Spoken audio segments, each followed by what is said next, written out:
आज आपण बनवणार आहोत अगदी हेल्दी आणि टेस्टी पालक पुलाव। हा पुलाव इतका चविष्ट लागतो की लहानांपासून मोठ्यांपर्यंत सर्वांना आवडतो। पाहूया अगदी सोप्या पद्धतीने ही रेसिपी। नमस्कार मैत्रिणींनो, मी पल्लवी। पल्लवीज किचन मध्ये आपलं खूप खूप स्वागत आहे। आज आपण पाहणार आहोत पालक पुलाव। चला तर मग पटकन कृतीला सुरुवात करूया। सर्वप्रथम गॅसवरती आधीच पाणी गरम करण्यासाठी ठेवलेलं आहे। पाणी व्यवस्थित गरम झालं आहे, त्यात स्वच्छ धुवून घेतलेला पालक घालून घ्यायचा आणि 2 ते 3 मिनिट पालक छान उकळून घ्यायचा आहे। पालक थंड पाण्यात काढून घ्यायचा आहे, त्यामुळे त्याची कुकिंग प्रोसेस थांबते आणि पालकाचा रंगही बदलत नाही। अशाच पद्धतीने आपण पालक काढून घेणार आहोत। आता आपण पुढची स्टेप बघणार आहोत। इथे मी 1.5 कप तांदूळ घेतलेले आहे। तांदूळ स्वच्छ धुवून घ्यायचे आहे 1 ते 2 पाण्याने। इथे मी बासमती राईस वापरलेला आहे, तुम्ही हवा तो राईस वापरू शकता। तांदूळ स्वच्छ धुवून झाला की 10 मिनिटभर साईडला ठेवून द्यायचा। त्यानंतर आपण पुढची प्रोसेस बघणार आहोत। पाणी आधीच गरम करण्यासाठी ठेवलेलं आहे। पाण्याला छान उकळी आली की त्यामध्ये आपण 1 मसाला वेलची, 1 चक्रफूल आणि 2 तेजपत्त्याची पाने घालून घेणार आहोत। मीठ घालून घ्यायचं, धुतलेला स्वच्छ तांदूळ इथे घालून घ्यायचा, मिक्स करून घ्यायचं।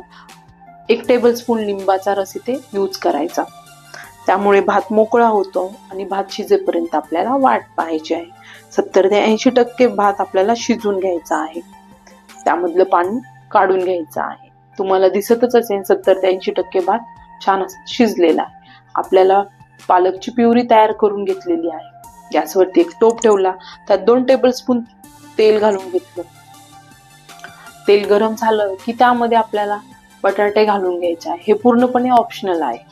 बटाटा छान तेलामध्ये परतून घ्यायचा 1 ते 2 मिनिट। 2 मध्यम आकाराचे बटाटे इथे यूज केलेले आहे। एका प्लेट मध्ये काढून घ्यायचा। आता त्याच टोप मध्ये 3 टेबलस्पून तेल घालून घेतलं। 2 मध्यम आकाराचे कांदे घेतलेले आहे। कांदा उभे कट करून घ्यायचा आहे। एकदा मिक्स करून घ्यायचं आणि कांद्याला सोनेरी रंग येईपर्यंत परतून घ्यायचा आहे।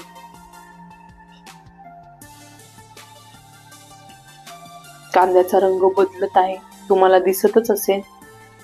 एकदा मिक्स करून घ्यायचं, मध्ये आधी चेकही करायचं। कांद्याला सोनेरी रंग आलेला आहे, त्यामध्ये आपण तळून घेतलेला बटाटा ऍड करून घेणार आहोत। मिक्स करून घ्यायचं। मंद आचेवरती ही सर्व प्रोसेस आपल्याला करून घ्यायची आहे। आलं लसणाची पेस्ट घालून घ्यायची। साधारण इथे 1.5 टेबलस्पून आलं लसणाची पेस्ट यूज केलेली आहे। लाल मिरची पावडर, सर्व मसाल्याचे डिटेल्स कॅप्शन मध्ये दिलेले आहे। जिरे पावडर, धने पावडर, गरम मसाला, इथे तुम्ही सब्जी मसालाही यूज करू शकता। मीठ घालून घ्यायचं। भात शिजवताना आधी आपण मीठ घातलेलं आहे, तर मीठ थोडं अंदाजानेच घालायचं। छान असं मिक्स करून घ्यायचं। त्यामध्ये पालकची प्युरी ऍड करून घ्यायची, मिक्स करून घ्यायचं। खूप जास्त इथे पालक आपल्याला परतून नाही घ्यायचा, साधारण 1 किंवा अर्धा मिनिट पालक आपल्याला इथे परतून घ्यायचा, जेणेकरून तो काळा पडणार नाही। छान असं पालक मसाल्यांमध्ये मिक्स झालेला आहे। थोडंसं पाणी घालून घ्यायचं, मिक्स करून घ्यायचं। त्यामध्ये आपण शिजवलेला भात घालून घेणार आहोत।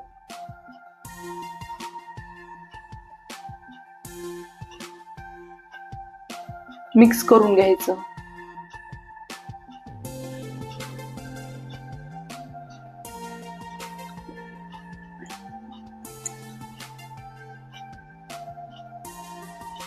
मिक्स करून झालं की त्यात 1 टेबलस्पून तूप घालायचं। झाकण ठेवून मंद गॅसवरती 10 मिनिटं ठेवून द्यायचं, जेणेकरून त्याला खूप छान वाफ बसेल आणि भात छान मऊ असा शिजेल। 10 मिनिटानंतर तुम्ही बघू शकता आपला पालक पुलाव तयार आहे। गॅस झाकण ठेवायचं, गॅस बंद करायचा। आता आपण सर्व करून घेऊया। हा पुलाव तुम्ही कोशिंबीर बरोबर, पापड, लोणचं याच्या बरोबर खाऊ शकता। तसं मुलंही पालक खायला कंटाळाच करतात, अशा पद्धतीने आपण त्यांना पालक खाऊ घालू शकतो। रेसिपी आवडल्यास लाईक, सबस्क्राईब नक्की करा। सर्वात महत्त्वाचं हसत राहा आणि खात राहा। भेटूया पुढच्या व्हिडिओमध्ये, तोपर्यंत टाटा बाय बाय।